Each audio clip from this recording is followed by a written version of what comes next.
주님 감사와 찬양과 경배를 올립니다. 김동중 이재 권사님 가정에서 올려주셨고요.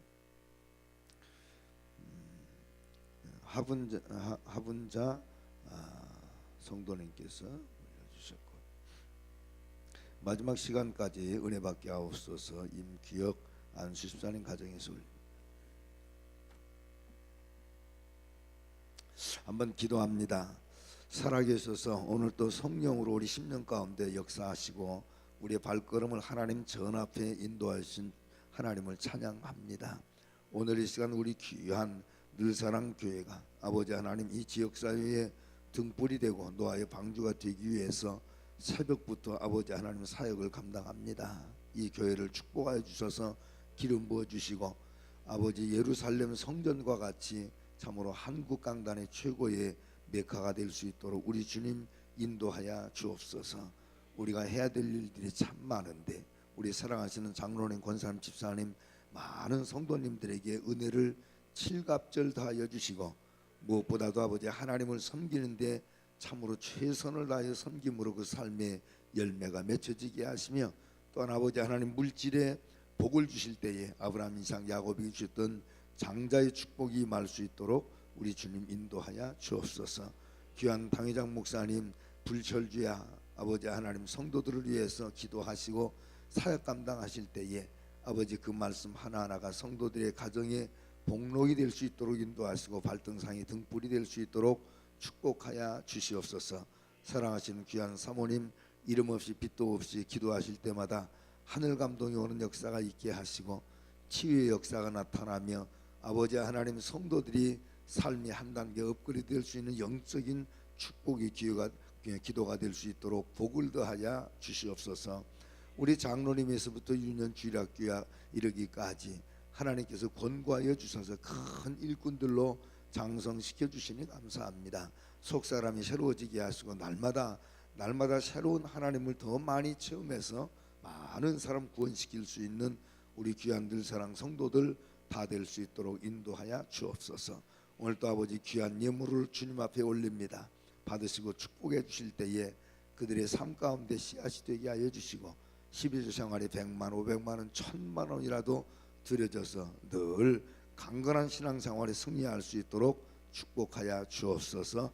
이 아침도 말씀 듣겠사오니 우리 심령이 기름 부어지는 역사가 있게 해주실 줄 믿사오며 거룩하신 예수님 이름으로 간절히 축복기도 올리옵나이다. 아멘. 우리 말씀 보겠습니다. 누가복음 4장을 여시기 바랍니다.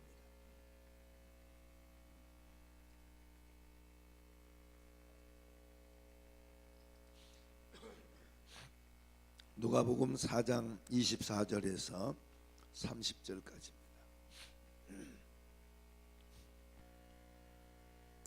우리 다 찾으셨으면 아멘.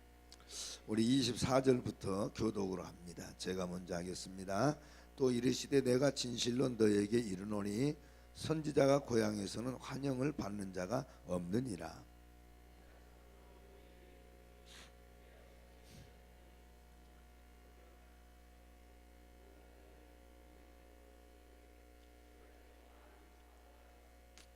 엘리야가 그중 한 사람에게도 보내심을 받지 않고 오직 시돈 땅에 있는 사렙다의 한 과부에게 뿐이었으며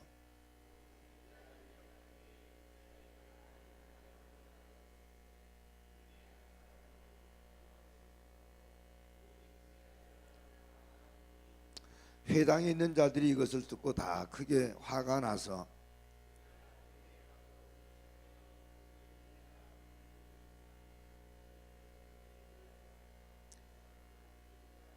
같이 합니다. 예수께서 그들 가운데로 지나서 가시니라. 아멘. 할렐루야. 잘 나오셨습니다. 사랑하고 존경합니다. 우리 좌우전에 계신 분들에게 그렇게 인사합니다. 오늘 또 큰 은혜 받읍시다. 인사 나누시기 바랍니다. 저를 한번 따라 하십니다. 믿음을 사용하자. 아무리 믿음이 좋은 것 같은 장로, 권사, 집사를 할지라도 믿음을 사용하지 않으면은 아무런 의미가 없습니다. 그러나 또 이렇게 보기에 평신도고 별로 믿음이 없어 보이는 것 같아도 교회 안에서 열심히 일하고 믿음을 사용하면 하나님의 기적과 역사가 거기에 나타날 줄로 믿습니다. 그래서 저는 이것을 물리적 측면에서 믿음을 무엇과 같다라고 얘기하느냐면 돈과 같은 것이라고 저는 생각을 해요. 아마 여러분들이 백화점이나 이런 마켓에 가서 물건을 사실 적에 돈이 많은 거부를 할지라도 물건을 짚고 페이먼트를 하지 않으면 도둑으로 몰립니다. 그러나 돈이 없는 거지와 같은 사람이라 할지라도 물건을 짚고 페이먼트를 하고 돈을 내면 왕과 같은 대접을 받게 돼 있어요. 그것은 그 사람이 신분과 관계없는 겁니다. 다만 그 위력이 어디에서 나오냐면 화폐에서 나온다는 거죠. 우리 기독교인들의 모습이 바로 그것과 같지 않을까, 저는 그런 생각을 갖습니다. 그래서 내가 믿음이 있다라고 자랑할 것이 없고 그저 마음껏 믿음을 행하시면 자동적으로 우리 삶에는 변화가 일어나고 역사가 일어나게 될 줄로 믿어지시기를 바랍니다. 지금 지구상에는 사실은 뭐 30억이 넘어가는 그러한 기독교인이 존재하고 있습니다만은 굉장한 그 믿음의 패러다임을 여러 가지로 우리가 나눌 수 있는데, 오늘 그 본문에서 예수님이 직접 구원으로 세 가지 믿음을 말씀하셨어요. 직접적으로 세 가지 믿음을 오늘 그 본문에서 말씀하고 있는데, 이 말씀을 여러분들이 들으실 때 나는 어디 포지션을 가지고 있는가 한번 자신 한번 돌아보시기를 바랍니다. 대부분이 믿음 갖는 분들은 자기 가치관으로 자기 믿음을 생각을 해요. 그래서 어떤 때는 다른 사람 그 믿음을 생각할 때 이렇게 가만히 보면은 그 사람들 비하시키는 경우도 많이 있습니다만은, 사실은 이런 모든 믿음을 뭘로 봤냐면 하나님의 관점, 하나님의 시각으로 봐야 온전하게 우리가 구별할 수 있을 것입니다. 자, 그렇다면 오늘 그 본문을 우리가 가만히 보면은 예수님께서 팔레스타인 전 지역을 3년 반 동안 복음을 이렇게 전하실 때에 가버나움을 지나서 당신의 고향 땅에 이렇게 지나가게 되었던 것 같아요. 그러니까 사실 뭐 여기 앉아 계신 분들은 다 서울이 고향이신 분도 없지 않아 계실 테지만은 지방에서 올라오신 분들이 참 많습니다. 그래서 뭐 바쁘게 이렇게 일하시다가 보면은 고향 생각 못 해요. 그런데 부조이나 추석 아니면 뭐 형제 자매들의 좋은 그런 일들이 있으면은 우리는 고향을 늘 그리워하고 또 가기도 이렇게 합니다. 근데 예수님도 그저 정신없이 이렇게 사역을 하시다가 고향도 아마 잊고 하셨을 거예요. 그런데 이렇게 뭡니까 그 나사렛이라고 하는 고향 땅에 이렇게 가시다가 보니까 너무 마음속에 생각이 나서 아마 그 고향을 들어가셨던 것 같아요. 근데 신기하게도 그 회당에 가서 말씀을 전하실 때에 거기 많은 나사렛 사람들이 와서 듣고는 뭐라고 얘기를 하냐면, 야, 저 사람은 우리가 아는데 저 사람이 어떻게 하나님의 아들이라고 얘기할 수 있겠느냐. 그러고 예수님을 배격해버립니다. 참 충격적인 일이에요. 사실은 그때 당시 그 팔레스타인 전 지역에 일어났던 사건들이 마태마가 누가 요한복음 4개 복음서에서 정말 빼곡하게 기적으로 다 여러분 기록이 되어 있는 것을 나와 여러분 잘 아십니다. 근데 그 팔레스타인 전 지역에서 3년 반 동안 주님이 행하셨던 사역이 소문이 다 나서 모르는 사람이 없었다 그 말이에요. 근데 막상 여러분 예수님께서 나사렛에 들어오셨을 적에는 어떻게 해야 됩니까? 금이화양 해야 되잖아요. 그런데 주님을 배격해버리고 나중에 주님께서 그들에게 뭡니까 책망하시니까 예수님을 그만 절벽으로 모시고 끌고 가서 그냥 밀어보려고 했던 그러한 아주 잔인한 사건이 오늘 본문 속에 나옵니다. 그래서 이러한 부분들을 주님께서 보시고 오늘 본문 24절에서 뭐라고 말씀을 하시냐면, 우리 다 같이 24절 한번 읽어볼까요? 시작.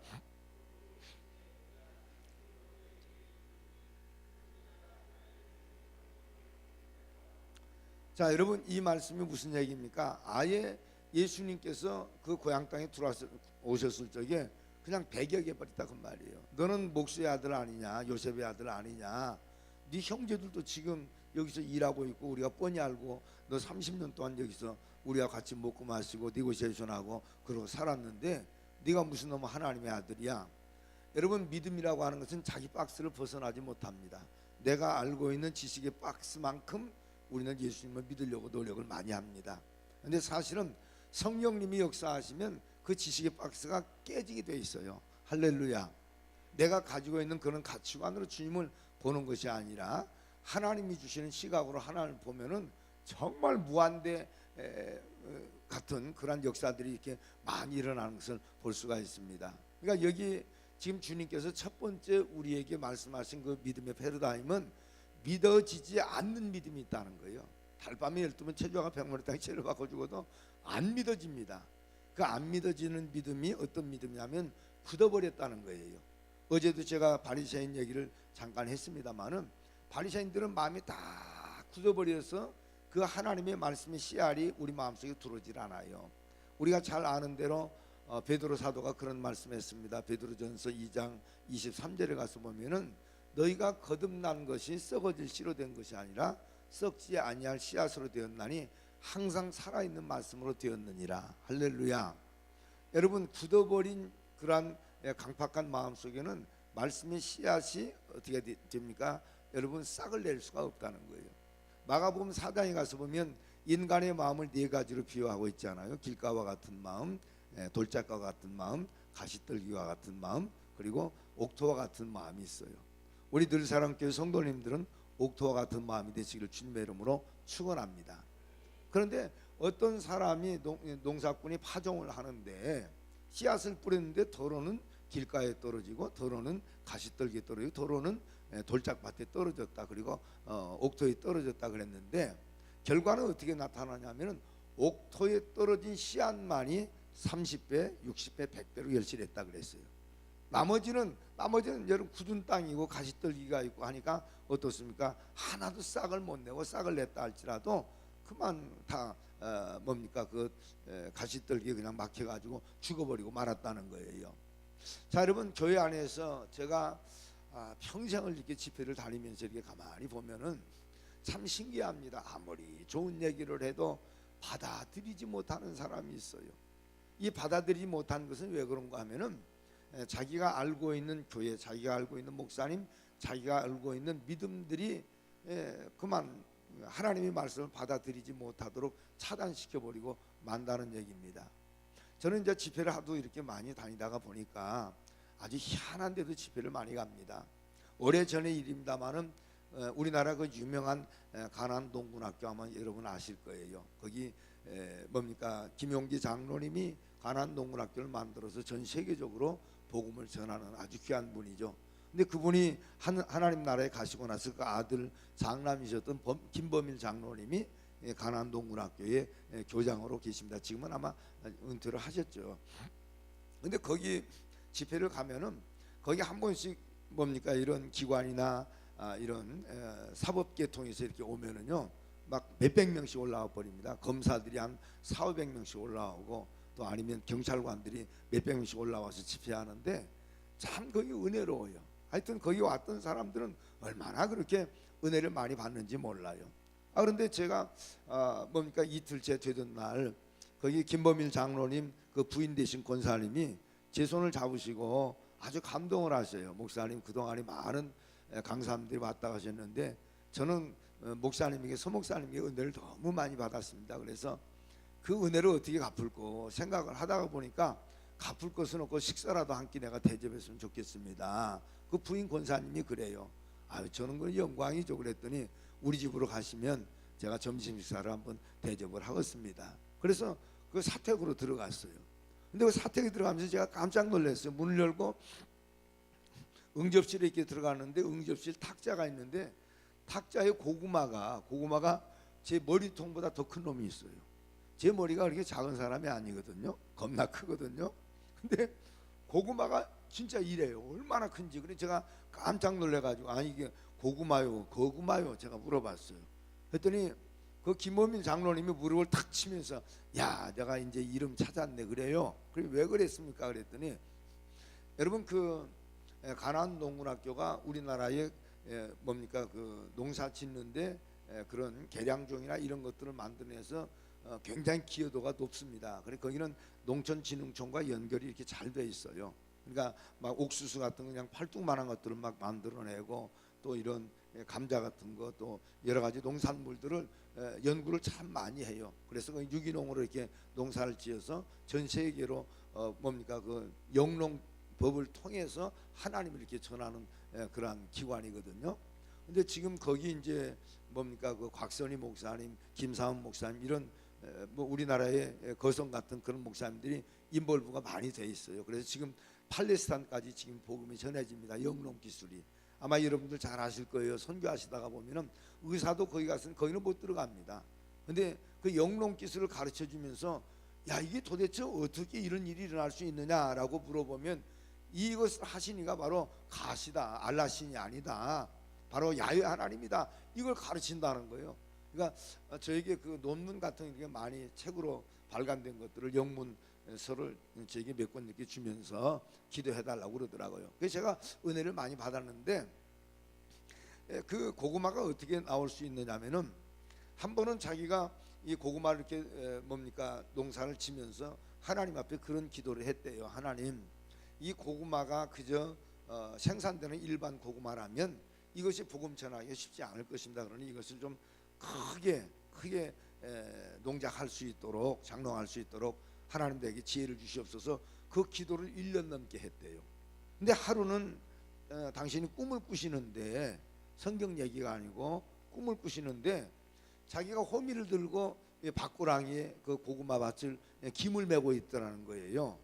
꿈에, 성경 얘기 말고 꿈에, 성경에 찾지 마세요. 막 메고 있는데 고구마가 뿌렁지가 이렇게 밖으로 나와 있더라는 거예요. 그래서 왜 이 고구마가 나왔나 그러고 호미 등으로 갖다 툭툭 몇 번씩 쳤더니 고구마가 깜짝깜짝 놀래더라니. 꿈에, 성경 얘기 아니고. 그러더니 이 고구마가 버쩍버쩍 크더랍니다. 그러고 나서 자기가 꿈을 깼다는 거예요. 그게 너무 생시 같아서 직접 자기가 가서 해봤다는 거예요. 그랬더니 여러분, 그 소위 충격요법이라고 그래가지고 뭡니까 논문에도 나온 거거든요. 진짜 가을 정도가 되니까 땅이 쪽쪽 갈라져 버리더라는 거예요. 얼마나 고구마가 큰지. 그래가지고 제 머리통만한 그런 고구마가 나왔는데 고민이 되더라는, 이걸 고구마라고 부르기가 너무 아깝더라는 거예요. 그래서 하나님 앞에 기도를 했대요. 이름을 달라고. 그랬더니 서영복 목사라고 하는 사람이 와가지고 무슨 이게 거구마요, 고구마요. 그러니까 양반이 이걸 거구마로 하자. 그래서 그 이름을 거구마로 했다는 거예요. 놀라운 일이. 그래서 이것을 논문화 시켜가지고 농촌진흥청에서 보급을 하기 시작했다는 거예요. 꽤 오래된 일이죠. 그런데 문제는 뭐냐면 그것이 한 5, 6년 동안 그 농사를 잘 지어서 외국에까지 그 영농 기술이 보급이 됐는데 한 5, 6년 지나다가 보니까 고구마가 다시 옛날 것으로 돌아가 버렸대요. 이 많이 큰 놈이. 그러니까 이거 큰일 났잖아. 논문화 시켰는데. 그래서 하나님 앞에 기도를 하기 시작을 했대요. 하나님, 이렇게 하면 제가 사기꾼 되는 거 아닙니까? 원인이 뭔지 좀 알려주십시오. 여러분, 한 달간을 기도하니까 하나님이 마음속에 응답을 주시더래요. 김장로야, 성경을 봐라, 성경을. 그래서 그때부터 성경을 독파하기를 시작하는데 창세기에서 요한계시록까지 아무리 읽어봐도 고구마가 작은 것이 크게 된 영농법이 안 나오더랍니다. 근데 하루는 자기가 너무 기도하다가 낙심이 돼가지고 뭡니까 졸고 앉아 있는데, 졸 때도 은혜가 되나 봐요. 새벽기도 나와가지고. 근데 하나님이 감동을 주시더래요. 김장로야, 레위기서를 봐라. 여러분, 레위기서는 신앙인들의 수면제라고 그래요. 전부 다 제사법이기 때문에 뭔 말인지 이해가 안 되잖아요. 근데 레위기서를 한 30번을 읽었대요. 계속. 근데 레위기서에 뭔 말씀이 나오냐면은 이스라엘 백성들이 농사를 짓고 나서, 여러분 6년 동안 농사 짓고 나서 7년 희년에 객토하라고 하는 말씀이 나옵니다. 그래서 그것이 딱 마음에 부딪히더래요. 그래서 자기가 객토하기 전에 그 땅을 뭡니까 흙을 갖다가 봉투에다가 집어넣어서 농촌진흥청에다가 성분 검사를 의뢰를 했어요. 그리고 그 땅을 다 파내고 다른 새 땅을 갖다가 객토를 하고 그 땅을 또 봉투에다가 집어서 농촌진흥청에다 갖다가 성분 검사를 의뢰를 했는데 충격적인 사건이 나온 거예요. 그게 뭐가 나왔냐면, 옛날에 6, 7년 아니면 10년 정도 농사지었던 땅은 여러분 화학비료 같은 걸 이렇게 썼기 때문에 가만히 보니까 여러분 산성체질로 바뀌어 버렸다는 거예요. 산성체질은 굳어버린다는 거거든요. 땅이 산성체질이 되면은 사람의 눈에 보이지는 않지만은 여러분 좋은 땅은 알칼리성 체질을 가지고 있답니다. 근데 그 속에 보면은 미생물들이 굉장히 많이 있다는 거예요. 보이지 않는 미생물들이. 그런 것들이 그 땅에 여러 가지 토양분을 먹고 배설물 내는데 그것이 여러분 옥토가 된다는 거예요. 그런데 6, 7년 동안 아니면 10년 동안 이 비료도 쓰고 농사를 짓다가 보니까 거기 그만 그런 미생물들이 다 죽어버린 거예요. 그래서 땅이 굳어버린 거예요. 그런데 그 새로운 땅을 가서 성분 조사를 보니까 알칼리성 체질로 그렇게 부드럽더랍니다. 거기에 많은 그런 미생물들이 있어가지고 그 뒤에 다시 이제 농작물을 심고 고구마를 심었더니 고구마가 다시 커지더라는 거예요. 자, 이게 무슨 얘기입니까? 오늘 많은 성도들이 여러분 그저 새벽부터 저녁까지 아니면 평생을 주님을 섬기잖아요. 그래서 매일 듣는 말씀이 뭡니까? 하나님의 말씀이라고 말이에요. 근데 이제는 그 말씀이 유스드가 돼가지고 아이고 그거 뭐 지난번에 하신 말씀이고 아브라함 얘기지, 베드로 얘기지. 베드로 그럼 벌써 뭡니까? 그저 말씀에 의지해서 그물을 내려서 150마리 물고기 잡았다는 얘기고, 그저 아브라함 그러면 어떻습니까? 모리아산의 이삭들이라고 하는 얘기지 뭐. 그러고 다 졸고 앉아 있습니다. 그렇잖아요? 그 말씀이 전혀 자극제가 되지를 못해요. 근데 가만히 이렇게 보면 왜 그러느냐? 여러분 알칼리성 마인드에서 산성 마인드로 바꿔져 버리기 때문에 그래요. 여러분 우리 어르신들이 정말 조심하셔야 됩니다. 어르신들은 여러분 어떻습니까? 그 산성 체질로 변화가 몸이 변화가 되는데, 산성 체질로 변화가 되면 몸이 굳으니까 자주 아파요. 그리고 뼈 같은 것이 어떻습니까? 칼슘 부족하고 그러니까 조금만 부딪혀도 툭툭 다 부러져 버리잖아요. 그 이유가 뭐냐면은 여러분 산성 체질로 변화되니까 그래요. 그래서 어르신들은 운동 좀 하시고요, 이 좋은 물들을 많이 잡수시기를 바라면서, 저는 물을 하루에 2리터 먹어요. 화장실 가는 것이 조금 불편해서 그렇지 여러분 물을 많이 마시면 피곤 온지도 모릅니다. 얼굴 여러분 때깔도 달라져요. 진짜예요.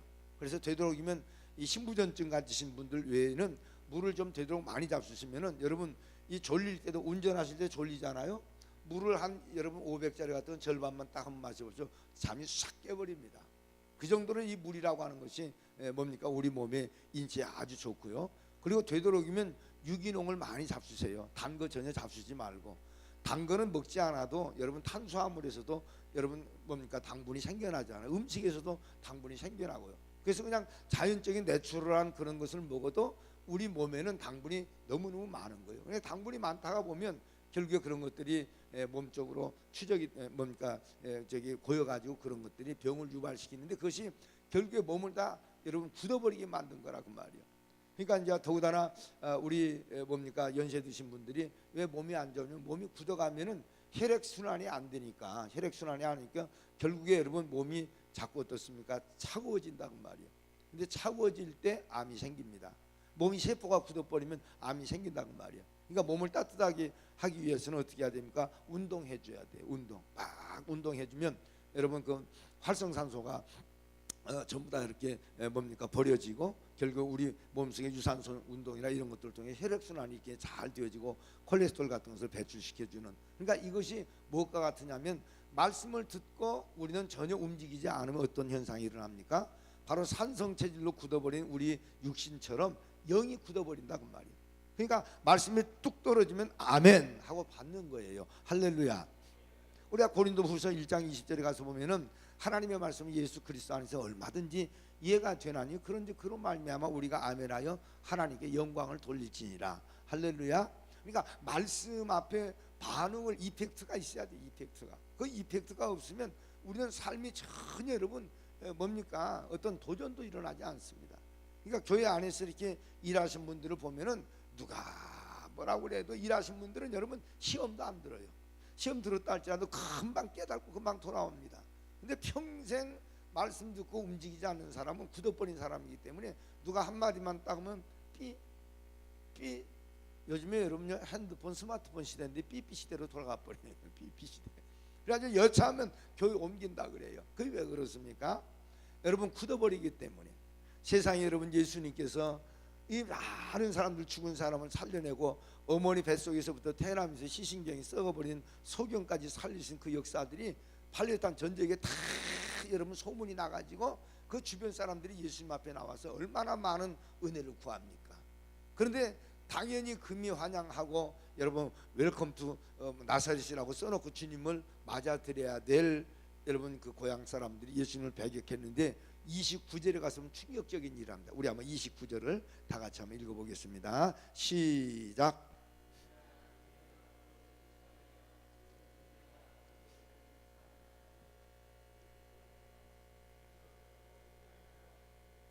자, 이 현상이 왜 나타났을까요? 마음이 굳어버리니까.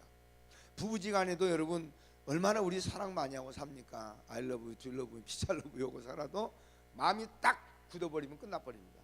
지금 우리나라의 이혼율이 여러분 50%를 넘어가고 있습니다.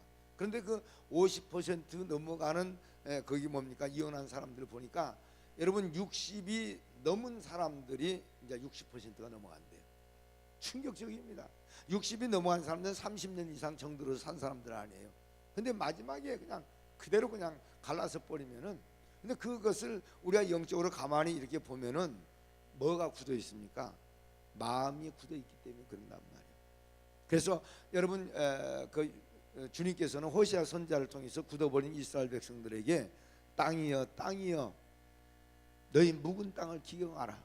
거기 묵은 땅 기경하라라고 하는 말이, 기경이라고 하는 말이 영어 성경에 가서 뭐 업사이드 다운이라고 나오시면 뒤집어 버리라는 거예요.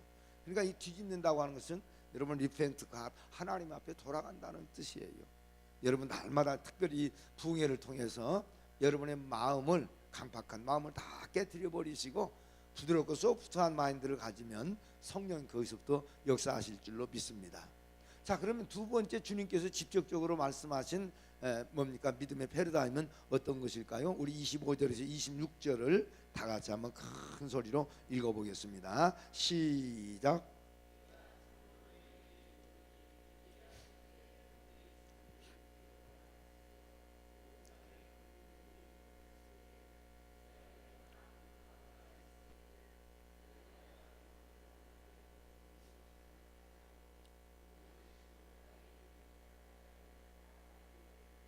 자, 이 말씀이 무슨 말씀인가 하면은 그 굳어버린 지금 뭡니까? 나사렛 사람들에게 대한 너희가 왜 마음이 굳었느냐 그러면서 진짜 좋은 믿음을 지금 말씀하시는데, 지금 누구를 얘기하고 있냐면 사브렛 과부를 얘기하고 있습니다. 아마 여러분이 열왕기서에 가서 보면 아합 왕 때에 얼마나 여러분 뭡니까? 악정을 해가지고 우로가 3년 6개월 동안 우로가 끊긴 사건을 여러분 기억을 하실 것입니다.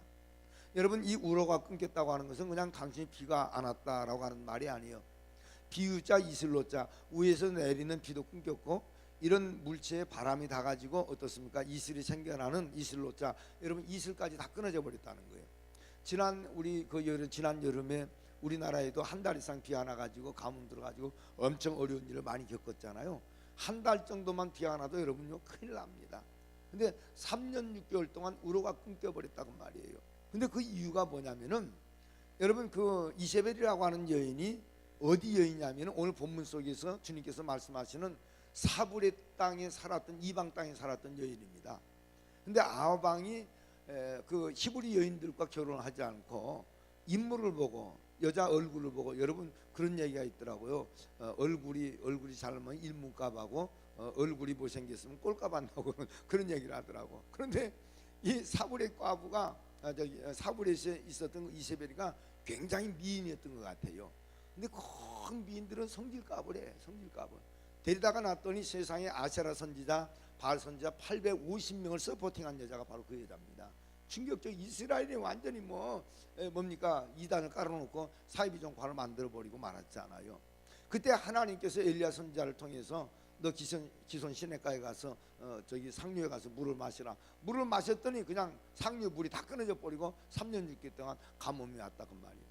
자, 그런데 그 가뭄이 딱 오다 보니까 아사 상태로 굶어 죽어가는 사람들이 엄청 많았습니다. 그때야. 그런데 그때에 하나님께서 여러분 그 믿음 있는 사람을 하나 살리기 위해서 어떤 일을 하시느냐면은, 놀랍게도 사브렛이라고 하는 땅이 어디냐면 이스라엘과 사브렛과 국경선이에요. 그 이스라엘을 넘어가는 이방 땅에 있는 한 여인의 마음에다가 하나님이 명령을 하시는데, 그 명령하셨다고 하는 것은 인스플레이션, 성령의 감동을 여러분 주셨다는 얘기예요. 그리고 뭐라고 말씀을 하시냐면은, 야 엘리야야, 내가 너 사브렛의 한 과부의 마음을 감동시켜 놨으니까 거기 가면 너에게 먹을 것을 대접할 것이다. 그러면 그 여인에게 축복해 주셔서 그 여인의 어려운 문제를 해결해 줘라. 이 말씀을 하셨을 적에 그것을 지금 예수님께서 비유로 지금 들고 계시는 거예요. 그 3년 6개월 동안 가뭄이 들어서 죽어가는 그때에 히브리 과부들이 얼마나 많았느냐. 여러분, 과부라고 하는 것은 우리가 한국적 개념으로 들으면 기분 나쁜 소리입니다. 과수대 그럼 그렇잖아요. 그런데 여러분, 성경에 보면 과부라고 하는 것은 경칭이에요. 저기 히브리의 과부는 어떤 개념을 가지고 있느냐면은, 아내와 남편이 살다가 남편이 만약에 죽었다 그러면, 사별했다 그러면 그 여인이 재가를 하지 않고, 여러분, 예수를 신랑 삼고 성전에서 먹고 마시면서 주를 위해서, 죄종을 위해서, 교회를 위해서 늘 기도하는 사람들을 여러분 과부라고 그랬어요. 그러니까 그 경칭이에요. 그러니까 우리나라에도 지금으로부터 한 3, 40년 전만 해도 우리나라에 여러분 교회마다 이 지하실 같은데 방에다가 막 불 많이 떼놓고 권사님들이 와서 늘 거기서 주둔하면서 먹고 마시고 여러분 자고 기도했습니다. 목사님들을 위해서 기도. 그때 여러분 우리나라가 정말 도약적인 발전을 했습니다. 우리나라 130년 짧은 그 선교 역사를 가지고 있는데, 그 선교 역사 가운데 1300만 명이라고 하는 어마어마한 그 숫자를 배출할 수 있었던 그 원동력이 사실은 그 권사님들 기도에서 나온 거거든요. 아마 여기 권사님들도 그런 것들을 아마 기억하신 분들이 많이 계실 거예요. 그런데 그렇게 믿음 좋은 여러분 히브리 과부들에게 하나님께서 여러분 구원의 손길을 보내지 않고 이방 땅이었던 사브리 과부에게 보냈다는 거예요. 여러분, 이게 충격적이지 않습니까? 그 예수님 당시에는 여러분 이스라엘 외에는 복음이 증거되지도 않았습니다. 근데도 하나님은 벌써 여러분 무릎 꿇지 않는 7,000명의 뭡니까 선지자들을 감춰놓은 것처럼 이방 땅에도 그런 여인이 하나 있었다는 거예요. 그러니까 믿음이 있다고 뭐 얘기하면서도 그 믿음을 제대로 발산하지 못하니까 하나님의 관심을 끌지 못하는 거예요. 근데 아무런 관심도 받을 수 없는 사브렛 과부에게 세상에 엘리야라고 하는 그 유명한 선지자를 파송을 하는 거예요. 그러니까 엘리야 선지자가 이 국경을 넘어서 그 여인 하나 살리기 위해서 지금 가는 겁니다. 근데 산에 이렇게 들어가시기 가만히 보니까 어떤 여인 하나가 바짝 마른 아들 손을 붙들고 나무가지를 줍고 있는 거예요. 하나님의 성령이 임합니다. 그 여인에게 그런 얘기했어요. 여인이요, 나에게 물 한 컵 줄 수 있는가? 여러분, 물이 어디 있습니까? 3년 6개월 동안 우로가 끊겨버렸는데, 근데 그 여인이 그 말을 딱 듣는데 이미 성령께서 그 마음속에 감동시켜 놨잖아요. 그러니까 하는 얘기가, 선생님, 내가 가서 한번 물을 한번 구해보겠습니다. 그러니까 이 여인이 맞구나. 여러분 감동하시는 거예요. 그리고 아니야, 도리어 내 손에 무엇이 있나 한번 보라 그랬더니, 주여, 나는 아무것도 가진 것이 없습니다. 이제 3년 6개월 동안 우로가 다 끊긴 상태에서 그저 이제 그 가루 한 움큼하고 기름 조금 남았는데, 요거 그저 나무가지 주워가지고 떡 만들어서 우리 아들 먹이고 나 죽을랍니다. 기가 막힌 이야기잖아요. 마지막 레스 서퍼, 마지막 여러분 저녁 식사라고 말이에요. 그러면 여러분 이 말을 들으면 이 죄종이 뭐라고 그래야 됩니까? 그러냐, 그럼 그 떡 해서 먹어라 이래야 될 거 아니에요. 근데 얼마나 잔인한지, 그 작은 떡 하나 만들어서 그것을 내게로 먼저 가지고 와라. 이해될 수 없는 말을 한다 그 말이에요. 내가 만약에 이렇게 순종하면 항아리에 가루가 닿지 않고 기름병에 기름이 닿지 아니하리라. 누가 그걸 믿겠습니까, 여러분? 어떤 논리가, 어떤 이론이 이 여인을 갖다가 여러분 이해시킬 수 있나요? 근데 놀랍게도 하나님께서 명령하셨다고 그랬거든요. 그 명령을 이미 그 마음속에 성령의 감동을 부어주셨다는 거예요. 나는 오늘 여러분에게 그 감동이 임하시기를 주님의 이름으로 축원합니다. 여러분, 교회는 내가 육적인 시각으로 보면 일할 거 하나도 없어요. 근데 하나님의 시각으로 딱 보면요, 전부 다 일할 거예요. 그게 뭡니까? 하나님의 감동으로. 여러분들이 지나가다가 쓰레기를 하나 주셔도요, 그거 하나님의 감동입니다. 아무나 못하는 거예요. 발로 툭툭 차버리고 말더라고요. 여러분, 교회 와서 청소하시는 분들이 우습게 보입니까? 나는 여러분 교회 청소하시고 화장실 청소하시고 교회 일 보시는 게 최고 일꾼이라고 생각합니다. 믿어지시기를 바랍니다. 왜? 주님의 몸이잖아요. 이게 주님의 몸이거든요. 근데 하나님의 감동이에요. 여러분, 의자 같은 것도 여러분 감동 주시면 하나님께서 여러분들에게 선물로 이렇게 다 준비하고, 이런 것들이 전부 다 감동으로 이루어진 것이 아니냐 그 말이에요. 여러분, 이런 것들이 우리 시대에 우리가 못 찾아 먹어도요, 자자손손 대대로 하나님이 축복하십니다. 그래서 예루살렘의 시온의 복이라고 하는 것이 있어요. 그 시온의 복이 뭡니까? 여러분, 믿는 선조가 잘 믿으면 새끼들까지 다 복을 받는다는 거예요. 나는 오늘 여러분들, 그래서 여러분 첫날 제가 와서 그런 제가 기도해서 이 교회에서 대통령도 나오고 국무총리도 나오고 법관도 나오고 아멘 할 때까지 나오는데, 할렐루야. 그 제가 왜 이런 말씀을 드린지 아십니까? 제가 성경을 수백 독을 하고 수백 번을 내가 여러분 그 뭡니까 이어폰을 가지고 말씀을 들었는데요. 창세기에서 요한계시록까지 소급에 내려가면서 아무리 찾아봐도 저 양천구에 있는 늘사랑교에서 대통령 안 나온다 그런 말이 안 나와요. 그러면 여러분 무슨 뜻이요? 100% 나올 수 있는 가능성이 있다는 거 아니에요? 아멘 하는 사람만 나와요. 두 번째는 실대가 없고. 그러니까 그게 뭐예요? 감동이거든요. 그 여인에게 그 얘기했을 적에 여러분 우리 같으면 그러잖아요. 감동이 없으면 당신 목사요? 사랑을 전하는 목사님은 어떻게 그런 말씀을 합니까? 새끼가 이거 마지막 레스서퍼 마지막 저녁 식사하고 죽으려고 한다는데 그걸 벼룩이 간을 내먹지 어떻게 그걸 내놓으라고 얘기합니까? 여러분 이럴 수 있잖아요. 그런데 그 여인은 이미 감동된 믿음이기 때문에 할렐루야. 그리고 떡을 빚어다가 갖다 드립니다. 근데 그 아들 앞에서 그 엘리야 목사님이 그걸 잡수시는 거예요. 기가 막힐 일이죠. 어린아이가 얼마나 먹고 싶겠어요. 근데 딱 먹고 나서 축복기도 딱 하는데 이게 웬일입니까? 딸아 항아리에 저기 밀가루 한번 떠봐라 할 때가 없는데 그래도 한번 떠봐 그랬더니 드르르 그거 바가지를 뜯더니 한 바가지가 나오네. 쓱 부숴놓고 또 드르르 그러니까 또 나오고 아멘 할 때까지 나와야지. 지금도 나온대. 지금도. 응? 그리고 여러분 병을 가지고 그러시다가 쭉 따라 보니까 이게 웬일인가 줄줄줄 잘잘잘 졸졸졸 나오는데 아멘 할 때까지 나와요. 졸졸졸 잘잘잘 줄줄줄 믿어지는 사람만 역사가 일어날 줄로 믿으시기를 바랍니다. 이것이 무슨 믿음이냐? 여러분 놀라지 마십시오. 성령에 감동된 믿음이에요. 어제 제가 말씀드렸잖아요. 여러분 성령이 통하게 하옵소서. 할렐루야. 교회 안에서는 여러분 이성 가지고 여러분 신앙생활 하지 마십시오. 이성은 자꾸 판단하는 거예요. 여러분 이성을 끌어내려서 감성으로 그것을 뇌마시켜야 됩니다. 할렐루야. 여러분 우리 마음속에 하나님의 성령의 감동이 있는 사람 어떤 말씀이 툭 떨어지건 이성으로 받습니다. 우리는 처음에. 근데 이성 저 말씀 이성이 딱 여러분 받아들이면 마음속에 심장이 불붙으니까 그 말씀이 그냥 뭡니까 뇌마돼 버린단 말이에요. 삶이 돼 버린다고 말이에요. 할렐루야. 이것이 우리 삶에 큰 복을 줄 수 있는 거예요. 여러분 저는 우리 교회도 저기 뭡니까 펜테케나 굴린 사람들이 있습니다. 뭐 인화대 교수 하나도 있고 동신대 교수도 있고 또 뭡니까 이런 의사도 있고 그런데 내가 그것을 가만히 이렇게 보면서 처음에 나와서는 솔직히 말해서 나 이런 얘기 여러분들에게 말씀드리면 좀 죄송합니다만 엄청 거들먹거려요. 냅네 하고 그래서 속으로 깨져라 이 새끼야. 안 깨지면 뒤진다 이 새끼야. 속으로 그래요. 대놓고 난 얘기합니다.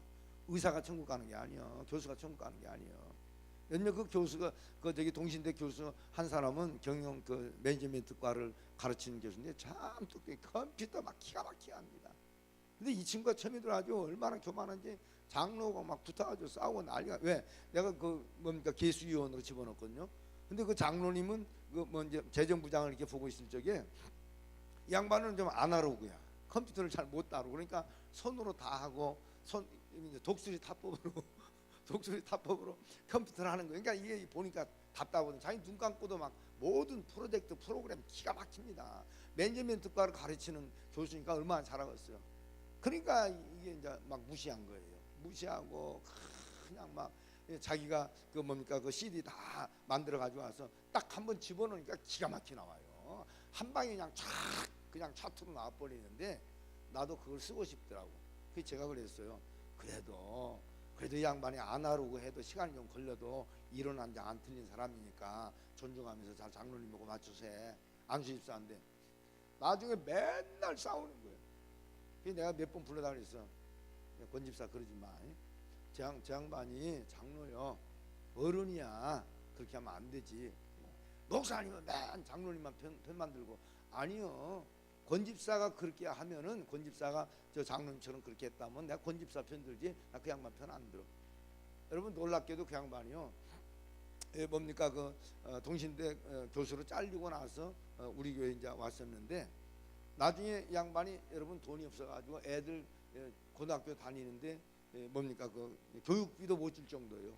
그 내가 데리다가 자동차 한 대 저기 큰 트럭 사가지고 유통사업하게 이렇게 만들어줬는데 이 양반이 그 뭡니까 바늘공단에 짐실로 가가지고 점심 때 가서 보니까 기사가 없는 거예요. 근데 기사가 없다고 보니까 사장이 그러면 내가 한번 해볼게 옛날에 그 내가 했는데 그래가지고 여러분 그 뭐라고 그러나요? 그 찝어 올리는 거 트랙터라고 그러나 트랙터 말고 아이까지 자장 그런 거 있어요. 나는 무식해서 잘 모르겠지만 이거를 짐을 큰 놈을 들어가지고 옮기는데 머리 위로 이렇게 쓱 이렇게 가는데 두 번째 가는 그 뭡니까 짐 올리는데 뭐가 손짓하더래요. 딱 보니까 그게 떨어진 거야. 제대로 찝지라는 거야. 그대로 피했는데 그냥 다리에 툭 떨어져가 다리가 골절된 게 아니고 박싹 부서져 버렸어요. 그리고 그냥 그 자리에서 막 쥐어하고 그냥 졸도해 버렸는데 내 얼굴이 탁 떠오르더래요. 그 순간 졸도하면서 내가 목사님 말씀 안 듣고 교만했구나. 왜 내 얼굴이 떠올라요? 예수님 얼굴이 떠올라야지. 그래서 내가 군산에 집회하고 있는데 전화 왔어요. 막 울면서 목사님 나 좀 살려주세요. 세상에 가서 봤더니 수술도 안 돼요. 얼마나 바금바금 부서져 버렸는지. 제가 하니까 얼마나 우는지 목사님 제가 교만했습니다. 목사님 용서해 주세요. 아니요. 그거하고는 별게 없는 일이라고 생각을 해. 이럴 수도 있고 저럴 수도 있는 거 아니야. 근데 깨달은 게 복이잖아요. 할렐루야. 그 뒤에 여러분요 이게 보통 한 3개월이면 치유가 되거든요. 골절된 것들은. 여러분 1년 넘게 있었어요. 기부수하고요.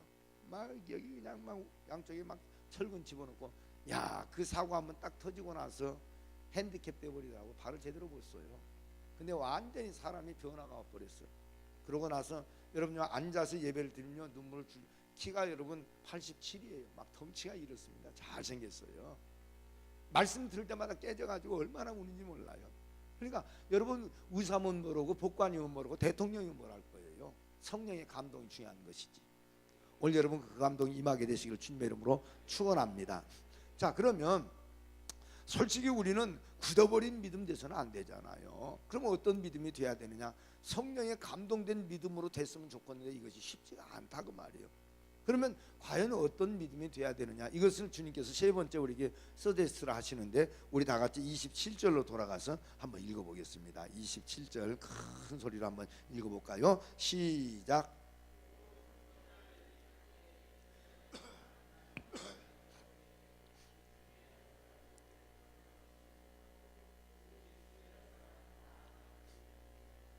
자 여기 보니까 지금 예수님께서 다시 등용을 시키는 사람이 또 하나가 있는데 그분이 누구냐면 나만 장군이라는 거예요. 자 여러분 아람 나라의 나만 장군은 어떤 사람이냐? 지금으로 보면은 여러분 뭡니까 아마 미국과 같은 나 전 세계를 뭡니까 저기 아람에서 다스리고 있었을 때니까. 근데 이 나만이라고 하는 사람은 우리나라의 이순신 장군과 같은 사람입니다. 1등 공신이요. 이분이 딱 나가서 전쟁을 했다면 치는 법이 없어요. 근데 문제는 나라를 영토를 막 확장을 하고 그런 영광을 안는 사람인데 병이 하나가 있어요. 그 병이 뭐예요? 여러분 문둥병이에요. 이 문둥병은 성경적으로 우리가 영적으로 무슨 병입니까? 교만병이라고 말해요. 교만병. 교만은 자기가 교만한데 알지 못하는 것이 여러분 교만병입니다. 참 신기합니다. 교회 안에서 교만한 사람들은 자기가 교만한지 몰라요. 겸손한 줄 알아요. 근데 그것이 슬그머니 문둥병 그 저기 한센스병이 슬그머니 들어오면은 손가락이 떨어지고 여러분 코가 문드러지고 해도 문드러진지를 몰라요. 그것이 바로 여러분 뭐예요? 우리 교만병이라 그 말이요. 그러니까 꽁꽁 싸매고 두물불출하고 나가지를 못하는 겁니다. 여러분 1등 국공신이면 뭘하고 장군이면 뭘 할 거예요? 병 들어버렸는데요. 장로 집사면 뭘합니까? 교만해서 문둥병 걸려버리면 여러분 그 끝나는 거죠. 근데 그때 하나님께서 그를 많이 사랑했던 것 같아요. 그때 어떤 일이 있느냐면은 그 히브리권에서 잡아온 여자의 비자 하나가 자꾸 전도를 하는 거예요. 우리 주인께서 우리나라의 그 선지자 앞에 서면 저 병이 나을 텐데 문둥병이 이러면 어떻게 낫습니까? 그래서 하루는 불러다가 물어봅니다. 너 지금 뭔 얘기하고 있느냐 그랬더니 저기 주인님 우리나라에는 엘리사라고 하는 유명한 선지자 한 분이 계신데 그분이 주인님에게 안수기도 하면은 아마 그 병이 나을 겁니다. 근데 그 말이 믿어지더라고 말이요. 믿어지지 않는 현실인데도 믿어지더라고 말이요. 그래서 그러면 한번 해보자. 따라합시다. 한번 해보자. 그리고 바리바리 선물을 싸고 군사들이 끌고 내려갔어요. 자 그런데 이 뭡니까 유다에 와가지고 게하시를 통해서 자기를 지금 알리는 거예요. 나만 장군이 왔으니 와서 안수기도 해서 병을 낫게 해라 그랬더니 엘리사 선지자가 여러분 안에 들어앉아 있으면 문도 안 열어보고 게하시에게 명령합니다. 너는 나만 장군에 가서 일러라. 요단강에 가서 7번 몸을 담그라 그래라. 그러면 어린아이 살처럼 여전하지리라. 그 말을 다이렉트로 그대로 전했어요. 그러니까 여러분 완전히 막 분노가 나기 시작합니다. 왜냐하면 그때 당시 여러분 그 이스라엘을 바로 여러분 아람 나라가 속국으로 다스리고 있었던 때거든요. 우리나라 일제 36년 동안 우리가 얼마나 여러분 일제 치하에 고생했습니까? 그때 헌병 그러면 오줌을 쌌습니다. 여러분 대항할 사람이 없어요.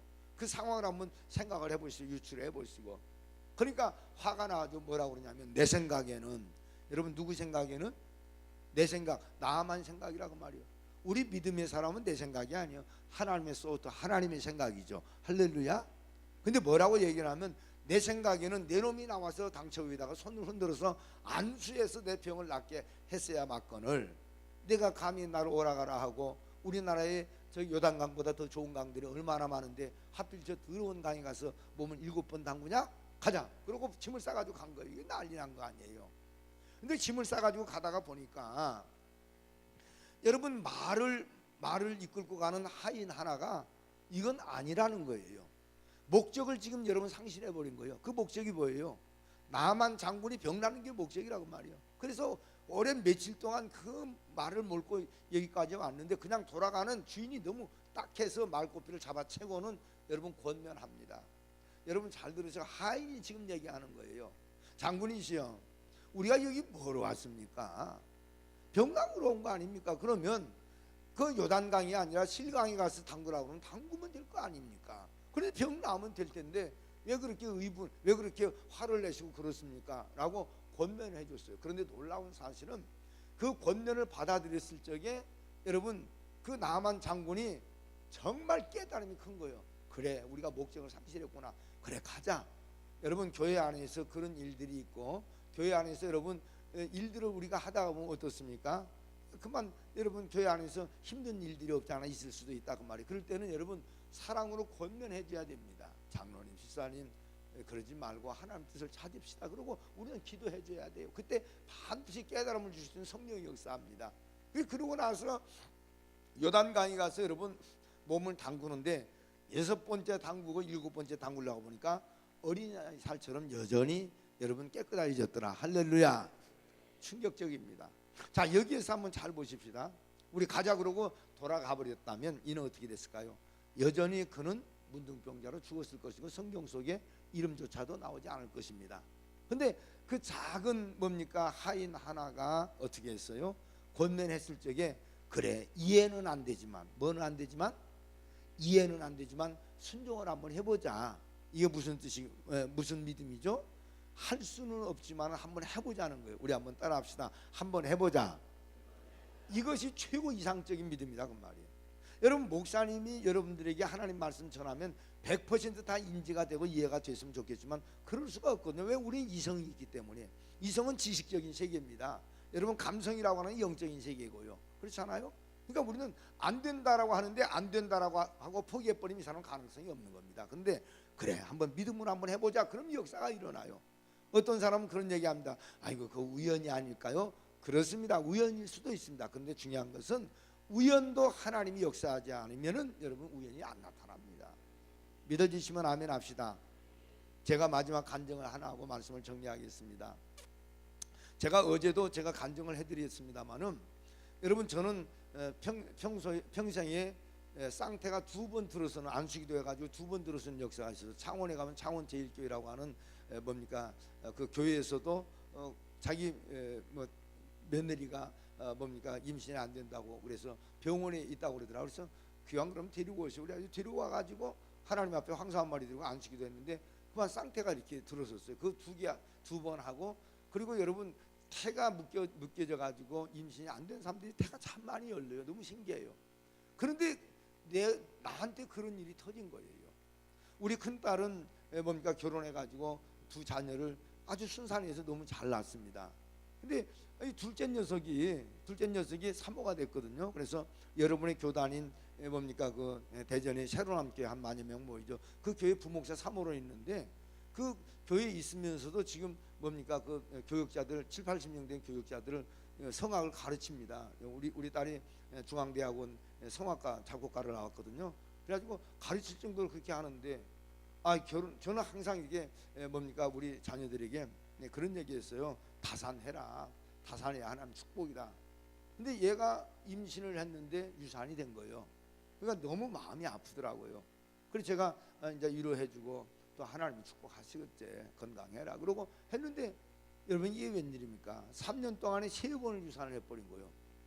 한 번 유산하고 나니까 나는 그럴 수 있겠다. 왜 유산한 분들은 많잖아요. 그럴 수 있겠다. 2번 오니까 이게 뭔가 좀 이상해요.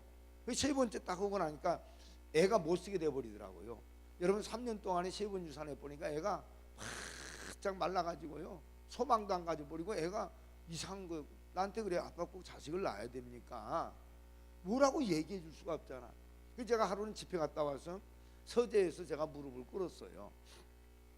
한 10시 정도 묵상 들어가서 계속 기도합니다. 하나님, 제가 부흥사가 목사인데 간 데마다 닫힌 태문을 열기도 하고 쌍태를 2번씩이나 주셨는데 왜 우리 딸에게 이런 일이 일어나야 됩니까? 이러면 내가 어떻게 복음을 전할 수 있겠습니까? 하고 간절히 기도를 하는데 하나님이 3시간 동안 응답을 안 주세요. 근데 한 4시간째 제가 이제 한 2시까지 묵상을 하고 기도를 했는데 2시 정도가 됐는데 하나님이 감동을 주시는 거예요. 서목사야, 너는 간 데마다 하나님 앞에 소원님을 드리게 하고 저기 태문이 막힌 사람들 안수기도 해주고 태문을 열었는데 왜 네 딸에게는 그거 안 하냐? 나는 여러분 졸도할 뻔 알았습니다. 세상에 내 딸에게는 너 소원님을 드리라 그런 말 한마디도 안 했어요. 내가 여러분 생각도 못했거든요.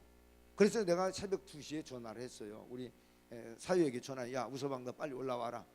무슨 일이 있습니까? 무슨 일이 없지만은 기니 지금 당장 안 하면 안 되겠다. 빨리 네 차 데리고 올라와라. 1시간 반 만에 날아왔어요. 2시간 이상 걸리는데. 그래서 내가 사무엘상 1장을 놓고 설명을 쭉 해줬어. 엘리 제사장이 능력이 없는 사람이지만은 안수 기도받고 황소 3마리를 드렸다.